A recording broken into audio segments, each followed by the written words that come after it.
उन्हीं दिनों में अल्लाह के नबी बीमार पड़ गए। एक अंसारी साहबी के जनाजे में आप गए। ये सफर की आखिरी तारीखों में से कोई तारीख थी, गालिबन सफर की 27 तारीख थी। आप जनाजे में से वापस आने लगे, आपके सर में बहुत तेज दर्द होने लगा। आप घर आए, आपने हजरत आयशा से कहा, आयशा मेरे सर में बहुत तेज दर्द हो रहा है। हजरत आयशा ने आपके सर पर पट्टी रख दी। आपको बहुत तेज बुखार आया और बुखार इतना तेज था कि पट्टी के ऊपर से भी बुखार की गर्मी महसूस हो रही थी। ये बुध का दिन था, ये बुध का दिन था और सफर की आखिरी तारीखों में से कोई तारीख थी। यही से अल्लाह के नबी की बीमारी का आगाज हुआ। अल्लाह के प्यारे नबी को खैबर के मौके पर एक यहूदी औरत ने गोश्त में जहर मिला करके खिलाया था। उस गोश्त का असर 4 साल के बाद जाहिर हो रहा था। आप हजरत आयशा से कहते थे, अय आयशा, वो गोश्त जो मैंने खैबर में खाया था उसके अंदर जो जहर मिला था, उस जहर का असर मैं अपनी अतड़ियों के अंदर पाता हूं, अपने मैदे के अंदर पाता हूं। उस जहर का असर आपने अपनी बॉडी पर महसूस किया। उसी बीमारी के अय्याम में एक दिन अल्लाह के प्यारे नबी खुतबा देते हैं।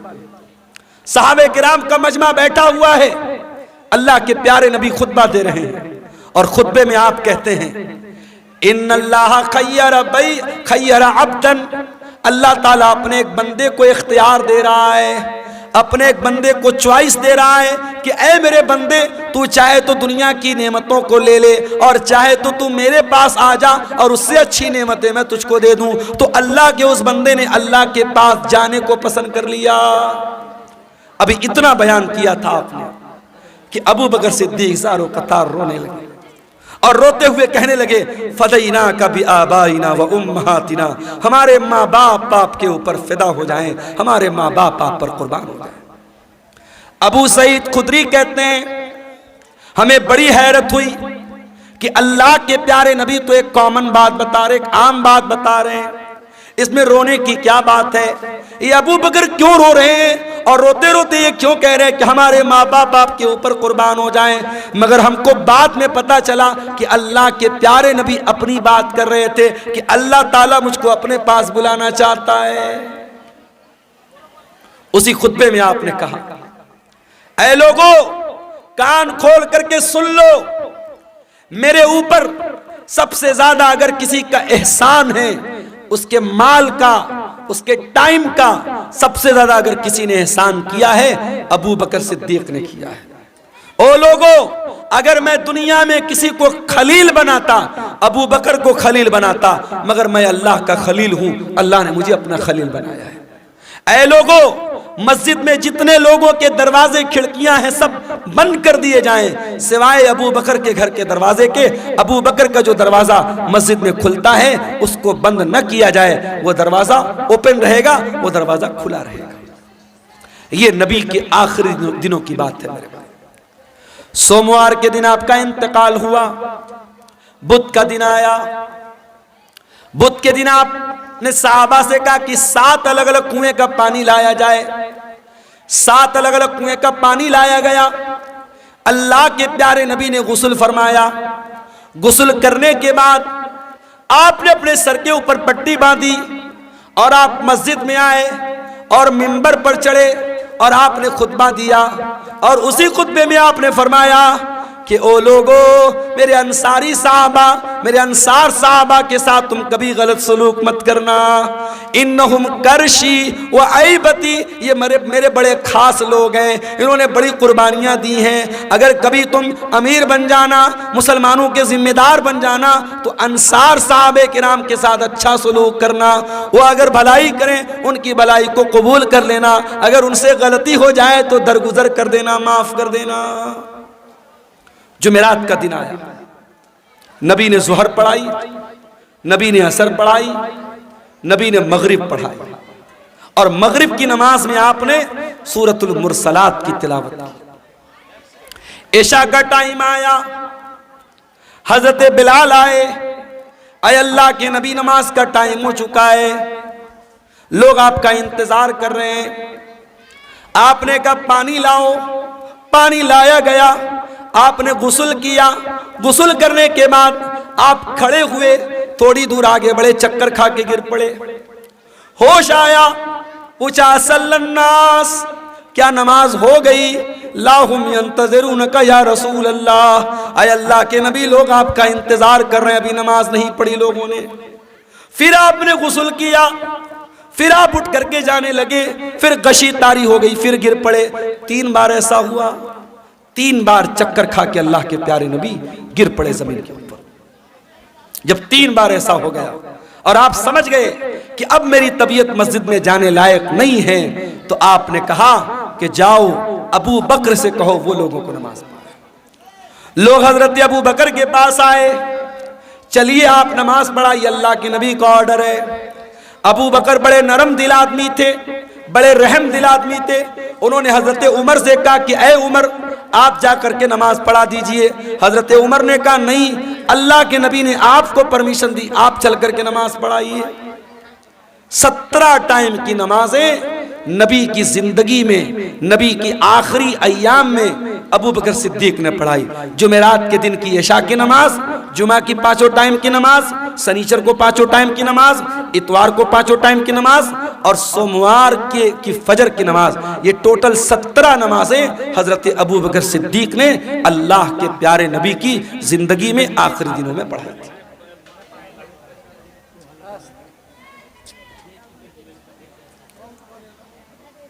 शनिचर का दिन आया, नबी की वफात के 2 दिन पहले, शनिचर का दिन। नबी बहुत बेचैन है, इतने बेचैन है, कभी चादर ओढ़ लेते हैं, कभी चादर फेंक देते हैं। बेचैनी आपके ऊपर तारी है। उस बेचैनी के आलम में नबी ने फरमाया, लानतुल्लाहि अलल यहूदी वन नसारा, अल्लाह की लानत हो यहूदियों के ऊपर और ईसाइयों के ऊपर, अल्लाह की लानत हो यहूद और नसारा के ऊपर। इत्तखज़ू कुबूर अंबियाइहिम मसाजिद, उन्होंने अपने नबियों की कब्रों को मस्जिद बना लिया, अपने नबियों की कब्रों पर जाकर के सजदा करने लगे। ओ लोगों, तुम मेरी कब्र पर ऐसा कुछ मत करना। नबी अपने आखिरी टाइम में कब्र परस्ती से मना कर रहे हैं। जिस नबी ने अपनी वफात से 2 दिन पहले अपनी उम्मत को शिर्क से रोका है और कब्र परस्ती से रोका है, आज सीमांचल को छोड़ दीजिए, सीमांचल अल्हम्दुलिल्लाह इस बुराई से बहुत हद तक पाक है। आप बिहार के और इलाकों में चले जाइए, आप झारखंड के इलाकों में चले जाइए, आप बारसोई चले जाइए, आप कलकत्ता चले जाइए, आप बिहार के सहरसाम में चले जाइए। ऐसे ऐसे इलाके हैं मेरे भाई जहां हर मोहल्ले में कोई मजार है, कोई कब्र है, जहां सजदे हो रहे हैं, जहां मुरादें मांगी जा रही हैं, जहां बिगड़ी बनने का दावा किया जा रहा है। नबी ने अपनी उम्मत को बुत परस्ती से मना किया था। आज नबी के मानने वाले, नबी के उम्मती जगह जगह कब्रों की पूजा कर रहे हैं और कब्र की इबादत कर रहे हैं। उसी शनिचर के दिन अल्लाह के प्यारे नबी ने अपने सहाबा से कहा कि कोई कलम ले आओ, कागज ले आओ, मैं कोई तहरीर लिख के दे देता हूं ताकि तुम मेरे बाद गुमराह मत हो जाना। अब जब नबी ने यह बात कही कि कलम ले आओ, कागज ले आओ, मैं कुछ लिख देता हूं, तो अब सहाबे किराम में आपस में इख्तिलाफ हो गया। कुछ सहाबा ने कहा कि नबी की हालत बहुत कमजोर है, आपकी सिचुएशन बहुत कमजोर है, बीमार हैं आपको अभी ये तकलीफ देने की जरूरत नहीं है, हमारे पास कुरान है, अल्लाह के नबी की हदीस है, वो काफी है, हमें किसी और तहरीर की जरूरत नहीं है। कुछ लोगों ने कहा जब अल्लाह के नबी खुद कह रहे हैं कि कलम ले आओ, कागज ले आओ, मैं लिख देता हूं तो ले आओ। इस बात पर आपस में झगड़ा होने लगा, बहस होने लगी, और जब बहस होने लगी अल्लाह के नबी ने कहा चले जाओ यहां से। नबी ने सबको वहां से हटा दिया। इसका मतलब यह हुआ कि अगर वो बात इतनी इंपॉर्टेंट होती, इतनी अहम होती कि उसके बगैर मुसलमानों का काम न चलता, तो नबी सहाबा से ये ना कहते कि चले जाओ, नबी कहते ले आओ, मैं हर हाल में लिख के दे देता हूं। नबी ने नहीं लिखवाया, इसका मतलब कि वो बात पहले से आप बता चुके थे, वो बात कोई इतनी इंपॉर्टेंट बात नहीं थी। इतवार का दिन आया, नबी की वफात से एक दिन पहले करीब नबी ने अपने सारे गुलामों को आजाद कर दिया। नबी के घर में जितने हथियार थे, तलवार थी, ढाल थी, ज़रा थी, सब आपने मुसलमानों के लिए वक्फ कर दिया। इतना ही नहीं, आपके घर में 7 दीनार थे, आपने उनको भी सदका खैरात कर दिया। इतवार का दिन गुजारने के बाद जब रात आई है और चिराग जलाने के लिए तेल की जरूरत पड़ी है, तो अम्मा आयशा कहती है मेरे पास तेल नहीं था, मुझे पड़ोसी से मांगना पड़ा, तब जाकर मोहम्मद रसूलुल्लाह के घर में चिराग जला है, रोशनी हुई है। अल्लाह अकबर। मेरी प्यारी माँ और बहनों, आज आपका चप्पल आपकी पसंद का ना आए, आपका कपड़ा आपकी पसंद का ना आए, आपकी पसंद की ज्वेलरी आपका शौहर ना लाए, तो मियाँ बीवी में झगड़ा हो जाता है। बीवी कह देती है अरे जाइए, आपके साथ तो शादी करके मैं फंस गई, शादी करके फंस गई आपके साथ, आप तो कभी मेरी पसंद का सामान नहीं लाते हैं। आज शौहर अपना दिल और कलेजा निकाल के रख दे, तब भी बीवी खुश नहीं होने वाली। वो एक लतीफा है ना कि एक मौलवी साहब थे, बहुत अच्छी तकरीर करते थे, बहुत पब्लिक उनकी बड़ी इज्जत करती थी, बड़ा लोग एहतराम करते थे, और घर में जो उनकी घरवाली थी वो उनकी इज्जत ही नहीं करती थी, उनको मानती नहीं थी। तो एक दिन उनकी घरवाली ने कहा अरे सुनते हो, रात मैंने ख्वाब देखा एक बुजुर्ग हवा में उड़ रहे हैं, एक बुजुर्ग को देखा मैंने कि हवा में उड़ रहे हैं। मैं तो देख के बड़ी अचंभित हो गई, हैरान हो गई। तो मौलवी साहब ने कहा कि अरे पागल, वो बुजुर्ग मैं था जिसको तुमने हवा में उड़ते हुए देखा था। कहा अच्छा आप थे, इसीलिए थोड़ा टेढ़ा टेढ़ा उड़ रहे थे, सीधा नहीं उड़ रहे थे। तो बीवी कभी शौहर की तारीफ करने को तैयार नहीं होती है, ये मिजाज होता है मेरे भाइयों बीवियों का। लेकिन आप देखिए नबी की बीवियों ने कैसी जिंदगी गुजारी। नबी ने अपनी बीवियों को कोई लग्जरी लाइफ नहीं दी, कोई शानदार घर नहीं है, कोई शानदार कपड़ा नहीं है, कोई शानदार फर्नीचर नहीं है। नबी की हयात का आखिरी दिन है और नबी के घर में जो चिराग जल रहा है, चिराग की बत्ती का तेल भी उधार मांग के लाया गया है। सोमवार का दिन आता है, नबी अकरम की जिंदगी का आखिरी दिन है। अल्लाह के प्यारे नबी फजर की नमाज का टाइम होता है, बिस्तर से उठते हैं, अपने कमरे के दरवाजे पर आते हैं, पर्दा हटाते हैं, सामने सहाबे किराम नमाज पढ़ रहे हैं, अबू बकर सिद्दीक नमाज पढ़ा रहे हैं और सहाबे किराम नमाज पढ़ रहे हैं। ये मंजर देख करके अल्लाह के नबी बहुत खुश होते हैं और आपके चेहरे पर मुस्कुराहट आ जाती है। आप जब मुस्कुराने लगते हैं तो सहाबे किराम नमाज की हालत में अपने नबी की मुस्कुराहट को महसूस कर लेते हैं। सहाबे किराम समझ जाते हैं कि अल्लाह के नबी अपने कमरे के दरवाजे पर आए हैं। सहाबे किराम ताली बजाने लगते हैं, लुकमा देने लगते हैं हजरत अबू बकर सिद्दीक को कि जल्दी से पीछे चले आओ, अल्लाह के नबी आ चुके हैं। लेकिन जब अल्लाह के नबी ने महसूस किया कि सहाबे किराम चाहते कि मैं इमामत कराऊं, तो आपने इशारा किया कि नमाज पूरी करो, और उसके बाद आपने पर्दा गिरा दिया। ये आखिरी नजर थी, सहाबा कहते हैं आखिरी दीदार था जो हमने अपने नबी का किया था।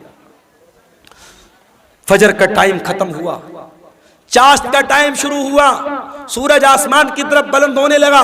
जैसे जैसे सूरज बुलंद हो रहा है, चाश्त का टाइम हो रहा है, मुहम्मद रसूलुल्लाह की तकलीफ बढ़ रही है मेरे भाई। आपने अपनी बेटी हजरत फातिमा को बुलवाया। हजरत फातिमा ने आकर के अपने बाप को तकलीफ में देखा, फरमाया वाह करबा अबता, हाय मेरे अब्बा जान की तकलीफ। आपने फरमाया लईसा अला अबी की करबुन बादल यौम, ऐ मेरी बेटी फातिमा, आज के बाद तेरे बाप के ऊपर कोई तकलीफ आने वाली नहीं है, आज तेरे बाप की जिंदगी का आखिरी दिन है। एहसास हो गया था कि आज आखिरी दिन है मेरा। फिर आपने हजरत फातिमा के कान में कहा, ऐ फातिमा, मैं बहुत जल्द दुनिया से जाने वाला हूँ, मैं छोड़ करके तुमको दुनिया से जाने वाला हूँ, तेरा बाप तुझसे जुदा होने वाला है। ये सुन करके हजरत फातिमा की आंखों से आंसू आ गए। फिर आपने उनके कान में फरमाया, ऐ फातिमा, मेरे अहले बैत में, मेरे घर वालों में सबसे पहले तुम मुझसे मिलोगी, तुम्हारा इंतकाल सबसे पहले होगा, और ऐ फातिमा, तुम तमाम जन्नती औरतों की सरदार बनोगी। जब हजरत फातिमा ने यह सुना, उनके चेहरे पर मुस्कुराहट आ गई। आपने हसन और हुसैन को बुलाया, उनकी पेशानी को चूमा और लोगों से कहा कि मेरे ये नवासे हैं, इनका ख्याल करना, इनके हुकूक का ख्याल करना, इनके साथ कोई जुल्म न होने पाए। फिर आपने अपनी बीवियों को बुलवाया, तमाम बीवियां इकट्ठा हो गई। आपने उनको वाजो नसीहत की, उनको समझाया, उनको अच्छी अच्छी बातें बताई। उसके बाद आपने ये भी फरमाया, दो चीजों की आपने वसीयत की। उस बेचैनी के आलम में जब आपकी जबान से अल्फाज भी सही तरीके से नहीं निकल लेते, आपने फरमाया अस्सलात अस्सलात व मा मलकत ऐमानुकुम।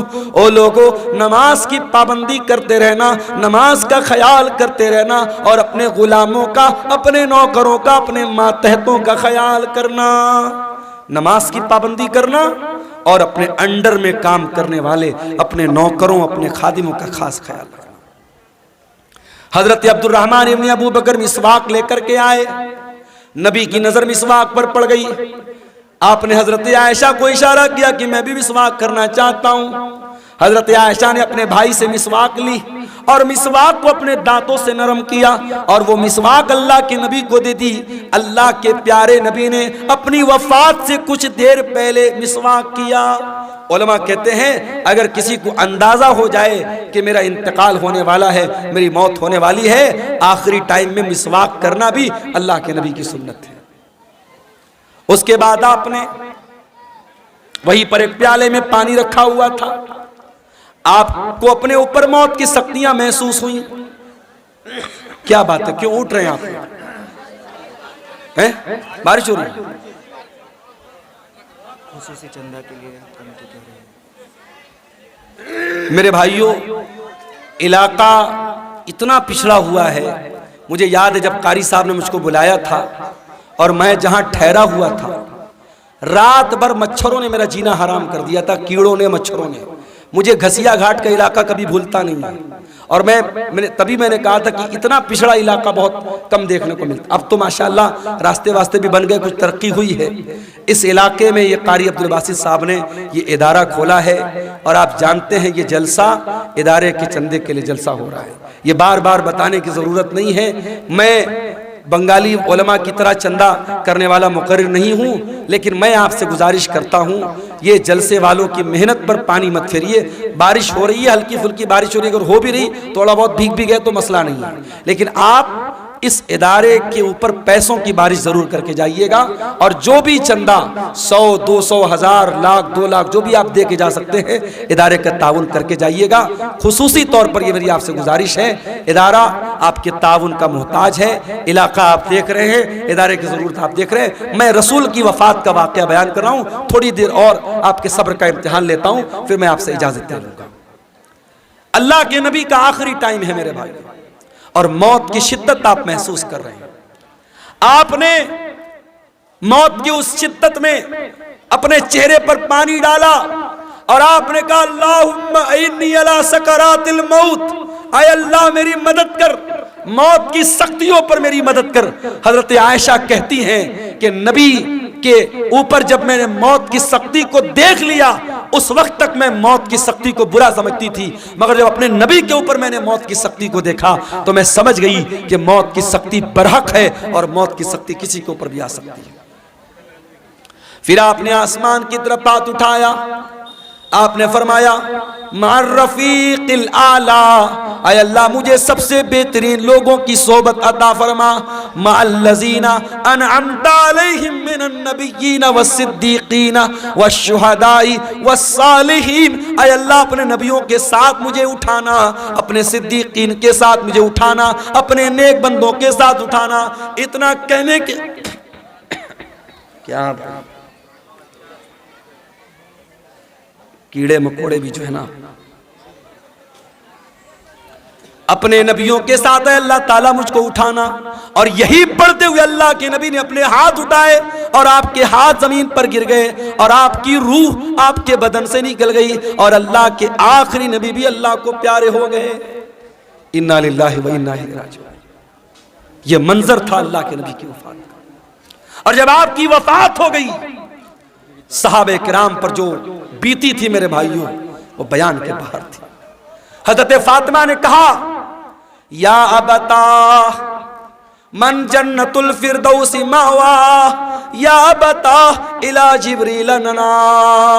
ऐ मेरे अब्बा जान, हम आपकी मौत की खबर जिब्रील अमीन को दे रहे हैं। ऐ अब्बा जान, आपका ठिकाना जन्नतुल फिरदौस है। या बता अजाब रब्बंदा। ऐ अब्बा जान, आपने अपने रब की दावत को कबूल कर लिया, अपने रब के पास चले गए। ये नबी की वफात का मंजर था मेरे भाई। नबी के इंतकाल के बाद आपकी जनाजे की नमाज भी हुई, मगर किसी एक इमाम की इक्तदा में नहीं हुई। लोग आते गए, पढ़ते चले गए। पहले मर्दों ने पढ़ी, फिर औरतों ने पढ़ी, फिर बच्चों ने पढ़ी। एक एक करके, दो दो करके, तीन तीन करके लोग आते थे, पढ़ते थे, चले जाते थे। किसी इमाम के पीछे आपकी जनाजे की नमाज नहीं हुई। और जब नबी को दफनाया गया तो हजरत फातिमा ने कहा था हजरत अनस से, अताबत अनफुसकुम अन तहसू अला रसूलिल्लाहि सल्लल्लाहु अलैहि वसल्लम तुराब। ऐ अनस, तुम्हारे दिल ने गवारा कैसे किया कि तुमने नबी के ऊपर मिट्टी डाली थी। नबी के ऊपर मिट्टी डालना और नबी को मिट्टी में उतारना, कब्र में उतारना, कैसे तुमने गवारा कर लिया।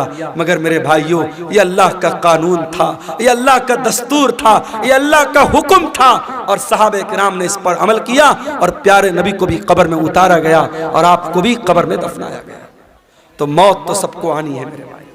कुल्लु नफ्सिन ज़ाइक़तुल मौत, सूरह आले इमरान की आयत नंबर 185 में पहली बात अल्लाह ने यही बयान की। उसके बाद फरमाया, व इन्नमा तुवफ़्फ़ौना उजूरकुम यौमल क़ियामह। और ऐ मेरे बंदो, मरने के बाद जब तुम अल्लाह के पास जाओगे तो क़यामत के दिन तुम्हारे अमल का पूरा पूरा बदला तुम्हें दिया जाएगा। दुनिया में जो अच्छा अमल किया, जो बुरा अमल किया, जो नेकी किया, जो गुनाह किया, सबका बदला अल्लाह ताला क़यामत के दिन तुमको देगा। दुनिया में नेकी का फल मिल भी सकता है, नहीं भी मिल सकता है। गुनाह की सजा मिल भी सकती है, नहीं भी मिल सकती है। मगर नेकी और गुनाह की असल जो उसकी जजा है, जो सजा है, वो आखिरत में मिलेगी। दुनिया दारुल अमल है, आखिरत दारुल जजा है। यहां अमल करोगे, यहां बदला मिल भी सकता है, नहीं भी मिल सकता है, लेकिन वहां बदला मिलेगा। व इन्नमा तुवफ़्फ़ौना उजूरकुम यौमल क़ियामा, तुम्हारे अमल का पूरा पूरा बदला तुमको क़यामत के दिन दिया जाएगा। ये दूसरी बात अल्लाह ने बयान की। और तीसरी बात, फमन ज़ुज़िया अनिन नारि व उदखिलल जन्नह, जिसको क़यामत के दिन अल्लाह ताला जहन्नम की आग से बचा लेगा और जन्नत में दाखिल कर लेगा, वही कामयाब होने वाला है। दुनिया में कितनी दौलत थी, कितना पैसा था, कितना नाम कमाया था, कितना स्मार्ट था, कितना हैंडसम था, उसकी बीवी कैसी होती, उसके बच्चे कैसे थे, ये हमारी नजर में कामयाबी हो सकती है, मगर अल्लाह की नजर में कामयाबी क्या है। फरमाया, फमन ज़ुज़िया अनिन नार, क़यामत के दिन जिसके बारे में अल्लाह की अदालत में यह फैसला हो जाए कि इसको जहन्नम में नहीं डालना है, इसको जन्नत में डालना है, वही कामयाब होने वाला है। मेरे भाई, दुनिया में कोई IAS का एग्जाम पास कर ले, कोई IPS का एग्जाम पास कर ले, कोई पुलिस की भर्ती का एग्जाम पास कर ले, कोई टीचिंग के एग्जाम में पास हो जाए, अखबार में नाम आता है, घर वाले मिठाई बांटते हैं, मेरे बेटे ने नीट पास कर लिया, मेरा बेटा IAS के एग्जाम में पास हो गया, मेरी बेटी ने मेडिकल का एग्जाम पास कर लिया। जरा सोचो कितनी खुशी का लम्हा होगा जब क़यामत के दिन अल्लाह की अदालत में यह फैसला होगा, मेरा ये बंदा पास हो गया, ये मेरा बंदा पास हो गया, इसको जन्नत में लेके जाओ। और उस इंसान के लिए कितना अफसोस का मकाम होगा जिसके बारे में यह फैसला होगा कि उसके बारे में अल्लाह कहेगा इसको जहन्नम में लेके जाओ। मेरे अजीजों, कामयाबी ये है, इस कामयाबी को हासिल करना है, इसके लिए हमें मेहनत करना है। जहन्नम से हम कैसे बच जाएं और अपने परिवार को हम कैसे बचा लें, इस पर हम मेहनत करें, इस पर हम काम करें, ये करने का काम है। इसीलिए अल्लाह कुरान में कहता है, कू अनफुसकुम व अहलीकुम नारा, ऐ ईमान वालों, अपने आप को और अपने घर वालों को जहन्नम की आग से बचाओ। दुनिया की आग से बचा लिया तो कौन सा कमाल किया, दुनिया की आग में इंसान एक बार जलेगा, जल के खत्म हो जाएगा, मगर कयामत के दिन की जो जहन्नम की गर्मी होगी मेरे भाइयों, वो बार बार जहन्नम की आग में इंसान को जलाया जाएगा, तड़पाया जाएगा। जहन्नम का अजाब सहन नहीं कर सकते हम, बर्दाश्त नहीं कर सकते हम। जब बर्दाश्त नहीं कर सकते तो कुरान कहता है जहन्नम की आग से अपने आप को बचाने की तैयारी करें। और चौथी बात जो इस आयत में अल्लाह ने बयान की, फरमाया वमल हयातुद दुनिया इल्ला मताउल गुरूर, दुनिया की जिंदगी तो धोखे का सामान है। जिस दुनिया के चक्कर में पड़कर तुम अल्लाह को भूल के बैठे हो, जन्नत को भूल के बैठे हो, रसूल को भूल के बैठे हो, आखिरत को भूल के बैठे हो, ये दुनिया तो धोखे का सामान है। दुनिया तो धोखे का सामान है मेरे भाई। दुनिया ने आज तक किसी के साथ वफा नहीं की। बड़े बड़े राजा आए, महाराजा आए, अपने महल में सोने चांदी के बर्तन में खाते थे, आज कब्र के नीचे दफन हैं, उनके महल खंडर बन गए, उनका नामो निशान दुनिया से मिट गया। ये दुनिया बेवफा है, बेवफा थी और बेवफा रहेगी। दुनिया से इश्क मत करो मेरे भाई, दुनिया से इश्क मत करो। दुनिया गद्दार है, दुनिया बेवफा है। दुनिया की हैसियत क्या है? हारून रशीद बहुत बड़ा खलीफा है, अपने दौर के बहुत बड़े आलिम अल्लामा इब्ने सम्माक के पास आता है और कहता है इमाम साहब, मैं अमीरुल मोमिनीन हूँ, मैं मुसलमानों का खलीफा हूँ, मैं चाहता हूँ कुछ नसीहत कर दीजिए, कुछ समझा दीजिए, कोई कीमती बात बता दीजिए। इब्ने सम्माक ने कहा अमीरुल मोमिनीन बुरा मत मानिएगा, मैं बस एक सवाल आपसे करना चाहता हूँ। मान लीजिए आप किसी सहरा में जा रहे हैं, सारा सामान आपका खत्म, खाने पीने की सारी चीजें खत्म, और आपको बहुत जोर की प्यास लगी है, और प्यास इतनी जोर की लगी है कि अगर पानी नहीं मिला तो आप मर जाएंगे। एक आदमी आता है और एक प्याला पानी आपको कहता है कि एक प्याला पानी मैं दूंगा, शर्त यह है कि आप अपनी आधी बादशाहत मुझको दे दे। तो ऐ अमीरुल मोमिनीन, आप क्या करेंगे? उसको बादशाहत दे देंगे और पानी लेकर के जान बचाएंगे या बादशाहत बचाएंगे? हारून रशीद ने कहा मैं बादशाहत दे दूंगा, आधी बादशाहत दे दूंगा और पानी ले लूंगा। इब्ने सम्माक ने कहा अमीरुल मोमिनीन, पानी आपने पी लिया, पानी बॉडी के अंदर रुक गया, पानी थम गया, पेशाब लगा है मगर पेशाब का रास्ता बंद हो गया, पेशाब नहीं निकल रहा है, आपको दर्द हो रहा है, तकलीफ हो रही है, अगर पेशाब न हुआ तो आप मर जाएंगे, जिंदगी के आखिरी कगार पे पहुंच गए। अब एक दूसरा इंसान आया, उसने कहा हारून रशीद, मैं तेरा पेशाब जो रुका है उसको खोल सकता हूं, तेरा पेशाब हो जाएगा, तेरे बदन में जो पानी रुका है बाहर निकल जाएगा, कंडीशन ये है कि तू अपनी आधी हुकूमत मुझको दे दे। तो क्या आप उसको दे देंगे? हारून रशीद ने कहा हाँ मैं दे दूंगा। हारून रशीद ने कहा हाँ मैं दे दूंगा। इब्ने सम्माक ने कहा अमीरुल मोमिनीन, बस यही पैगाम है, इस बादशाहत पे गुरूर मत कीजिएगा, इस सल्तनत पर धोखा मत खाइएगा। इस सल्तनत की औकात एक प्याला पानी और पेशाब के चंद कतरे है, इससे ज्यादा इस हुकूमत की हैसियत नहीं है, इस बादशाहत की हैसियत नहीं है। मेरे अजीजों, आज बहुत सारे लोग हमारे बीच में हैं, कल नहीं होंगे। आज अपने पैसे पर आपको गुरूर है तो कान खोल के सुन लो, आपसे ज्यादा पैसा कारून के पास था।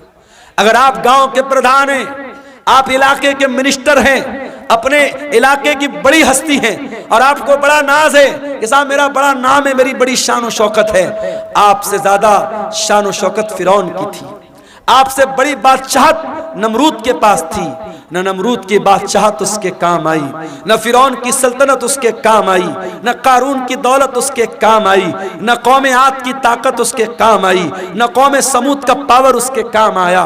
मेरे प्यारे साथियों, अगर काम आने वाली कोई चीज है, अल्लाह का दीन काम आएगा, आपके नेक अमल आपके काम आएंगे, ईमान आपके काम आएगा, आपका अकीदा आपके काम आएगा। मेरे अजीजों, सूरह आले इमरान की आयत में 4 सबक हमें मिले। पहला सबक मरना है, कुल्लु नफ्सिन ज़ाइक़तुल मौत, हर नफ्स को मौत का मजा चखना है। ये मदरसे वाले चंदे के लिए आपसे अपील कर रहे हैं। और आप इतने भी गरीब नहीं हैं 150 आप न दे सके, मगर आज नहीं दे रहे हैं, और जब मर जाएंगे तो बेटा क्या करेगा?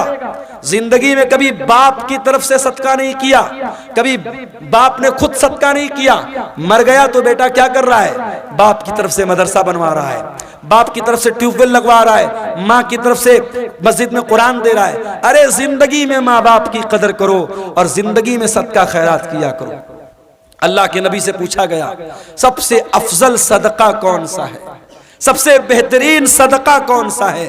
आपने फरमाया अंत सद्दका व अंत सहीहुन शहीहुन तक्शल फक्रा व तअमलुल गिना।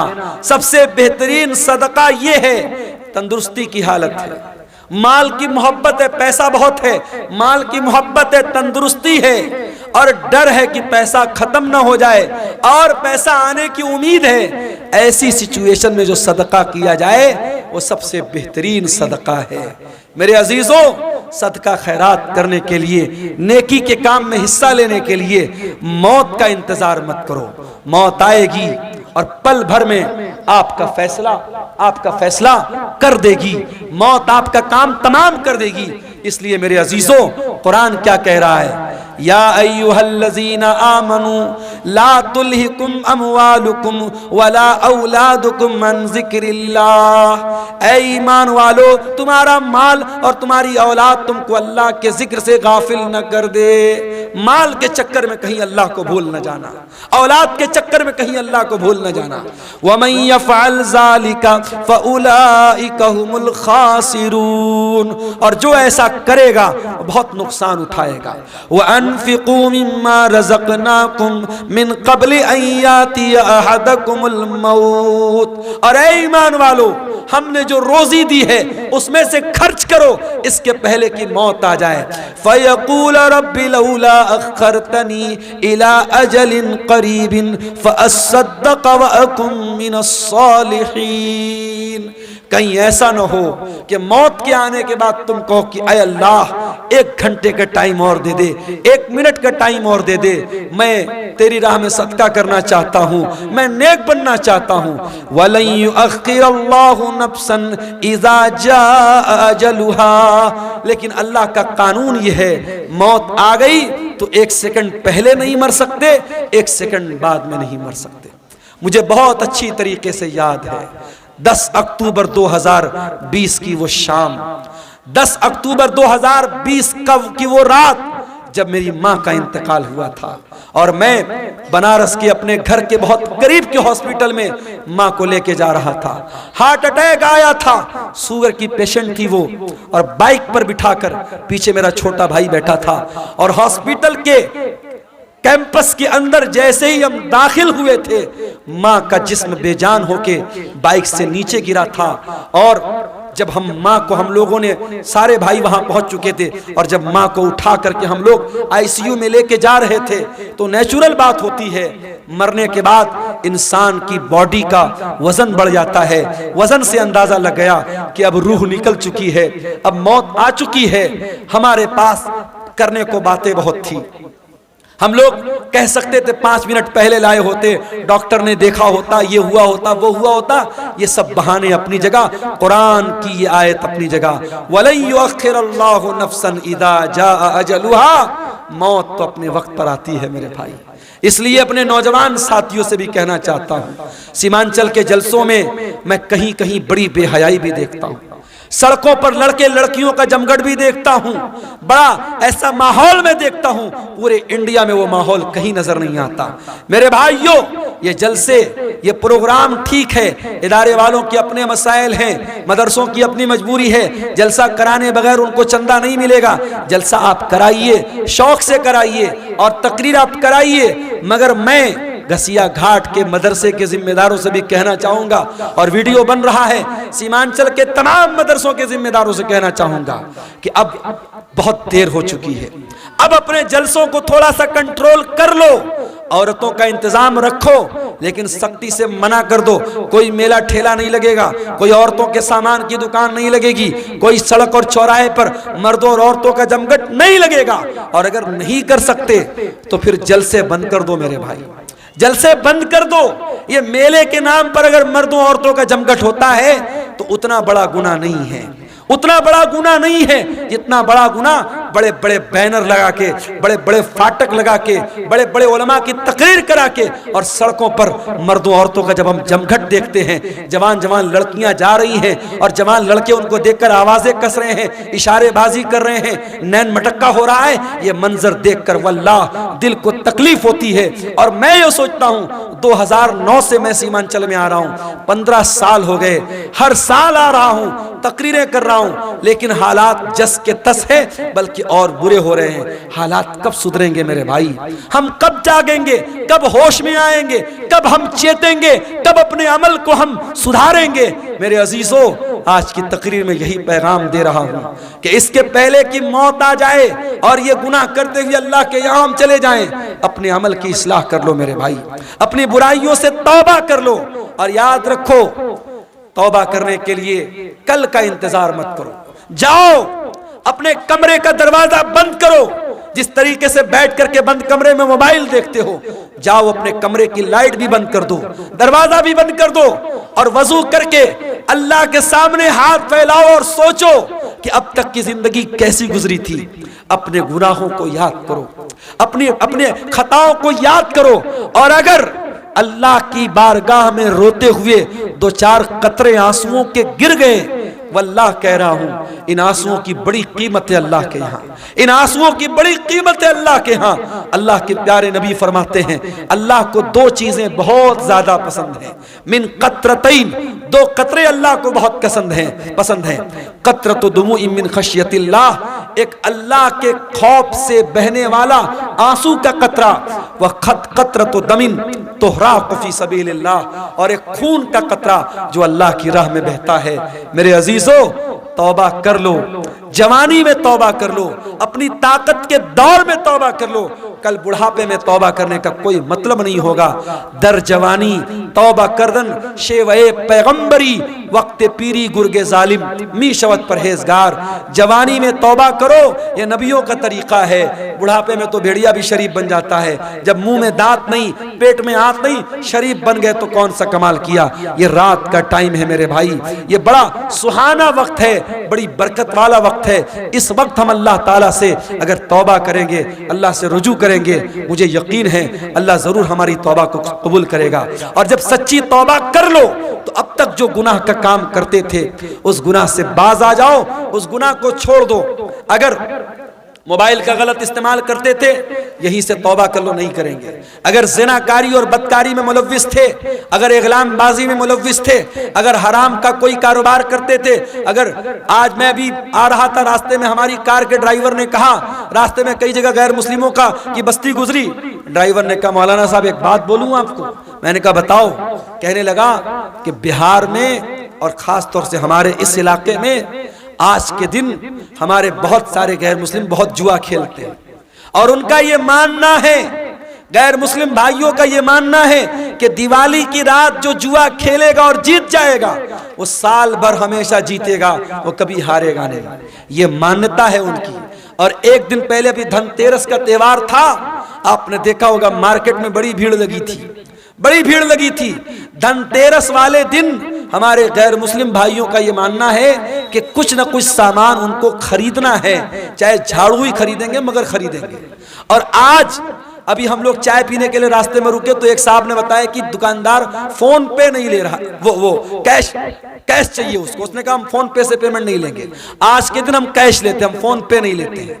तो ये हमारे गैर मुस्लिम भाइयों के यहाँ आस्था के नाम पे बहुत सारी चीजें अंधविश्वास हैं जो धीरे धीरे हमारे यहाँ भी आ रहा है। मेरे भाइयों, अंधविश्वास से बचो। और जुआ खेलना हमेशा हराम है इस्लाम में। गैर मुस्लिम भाइयों के एक त्योहार पे खेल रहे हैं, मगर हमारे मजहब में किसी त्योहार पे खेलना या किसी त्योहार पे शराब पीना जायज नहीं है। शराब साल के 360 दिन हराम है, जुआ साल के 360 दिन हराम है। तो सूरह आले इमरान की इस आयत की रोशनी में चंद बातें मैंने रखी हैं और मैं अपने आप को बड़ा खुशनसीब समझता हूँ कि कारी अब्दुल बासित साहब, बड़ी मीठी आवाज़ थी उनकी, बड़ी मोहब्बत से बोलते थे।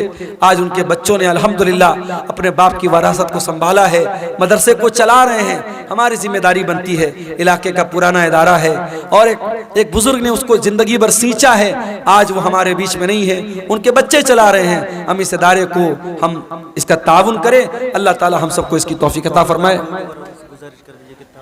हमारे यूट्यूबर भाई जो यहाँ आए हुए हैं, हर जगह ये भीड़ के छत्ता की तरह माइक को घेरे रहते हैं, आप हजरात से भी खुसूसी गुजारिश है, इदारे का ताउन करके खुसूसी आप जाएं, जो भी आपसे हो सके ज़रूर आप इस इदारे के इस कार्य खैर में हिस्सा लेकर के जाएं। और मैं पहले भी कहता हूँ, आज भी कहता हूँ कि आप तकरीरों को यूट्यूब पर अपलोड करें तो किसी किस्म के फजूल और फालतू थंबनेल से परहेज करें। आप तकरीरों को यूट्यूब पर डाल रहे हैं, बड़ा काम है, अहम काम है। अल्लाह आपके इस काम को कबूल करे।